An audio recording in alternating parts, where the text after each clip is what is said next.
Hi everyone, welcome to my reflective video. Um, Today I'm going to present with you guys about my reflections. It's about the meeting with the BUS team. I was the CFO and their executive team. So the first one, let's take a look about the table content of my reflective presentation today. So it's included 14 slides, as you can see on the screen. So let's take a look about the background and my growth as the CFO of the city confectionery, water Southeast Asia biggest candy producers. I face top ethical rises.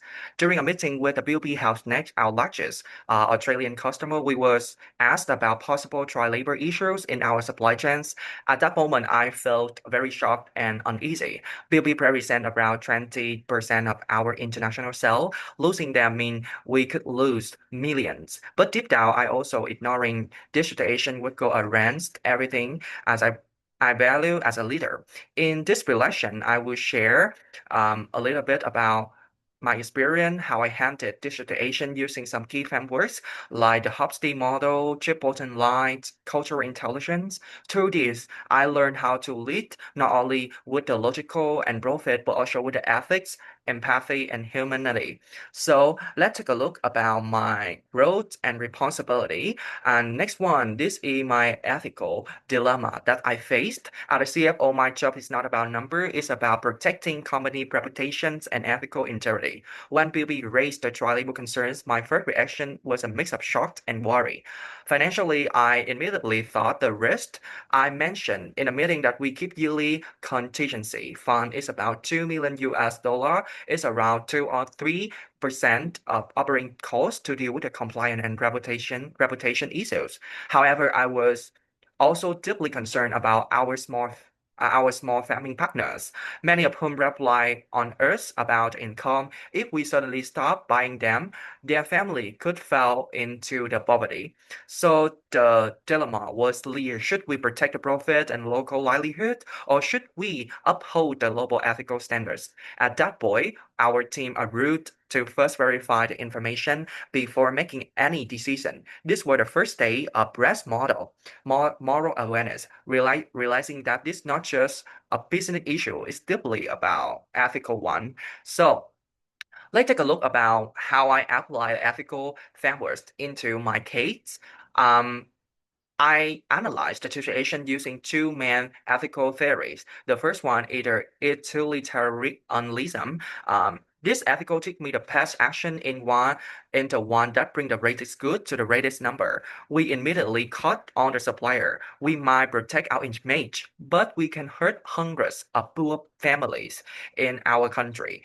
And this approach would instead focus on the training, education, and long-term reform. On the other hand, with the second theory, the ontological ethic, um, it's focused on the duty and moral rules. From this view, the child labor is always wrong, no matter and the financial impacts. As I said during the meeting, we cannot justify the profit built on the suffering of others. So at the moment, I feel torn between financial responsibility and moral responsibility. So I decided to balance both wills by first investigating, taking action, and then we will taking action according to the REST model. This cover the moral judgment, moral motivations, and moral action. When we be asked about the potential financial loss, I was ready with figures and assessment showing that the ethics and finance must work together. So how my experience shape my recommendation. Um, I will using um, some theories to explain about that. I will use the triple bottom line by Elkington. So basically, it includes three elements. People, we decide to support our supplier through education and compliance programs instead of cutting tie immediately. This aligns with the SDGA decent work, especially with the target of 8.7, which call for the ending child labor. And the second one is the planet. We strengthen our traceability system to ensure the ethical and sustainable sourcing, linking with the SD312 responsible production. And the last one with the profit, in the meeting, I explained with Bill that the cost would be around 500,000 USD for the first year of training and steady upgrades. And moreover, with 150,000 annually for the monitoring. Even though this means a 2 or 3 drop in the short-term profit, I realized that the responsible in finance is not about the cost, it's about an investment in trust. At that point, I feel wider sense of relief knowing that we could protect both integrity and livelihood. And the second one, okay, cultural rules and bias that influence me. In the meeting, we are facing with the BUB. They are from the Australian, so the Australia. So I can see really the difference between the culture. The meeting will also reveal a strong cultural differences. The BB team was really direct individualism and low in power distance, typical of Australian culture. And for my team, Southeast Asian team included myself, I kind of really collective and respectful, cautious communications. And in the meeting, I remember that we always say that we understand your concern, but please allow us the time to verify the facts. We say that many times to the BB team, and at first I feel really uncomfortable and defensive with the BB assertive tone, but through the cultural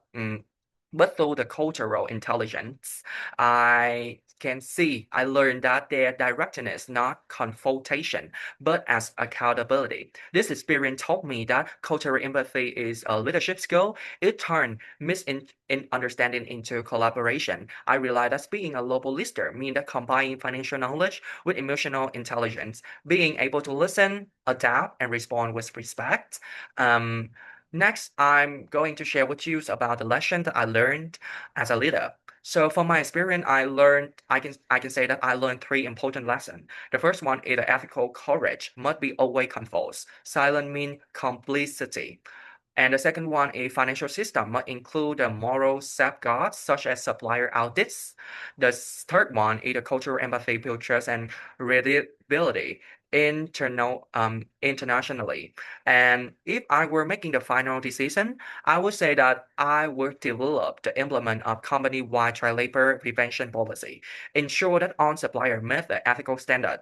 So what I can do for my future leadership, I think that I'm gonna apply something for the city confessionary system. The first one is conduct the full CSR, which full audit within the 6 months.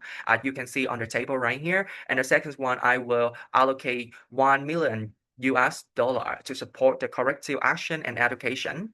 That is the estimate one. And the third one is running the cultural intelligence and ethical leadership workshop for the executive teams. And the last one is public the city first ethical sustainability reports by the end of 2026. That is my plan. And I think the action represent the rest of final stage of that is moral implementation, turning the reflection into measurable result. It remind me that leadership is not being right. It's about responsible and human. So finally, this incident completely changed how see leaderships. I learned that CFO is not the guardian of finance, but also the guardian of ethics. There were the moments of doubt and fear, but also pride because we chose to do right even when it wasn't easy at all. By combining ethic reasonably with a cultural intelligence, I think that I have the CT confessionary attribute success in part profitable and principled. To leadership, balance, result, and consistent. Integrity is not a institutional, it's a daily choice. So thank you for your listening for my reflective. I think that you have learned something great and interesting in my reflection. Thank you very much.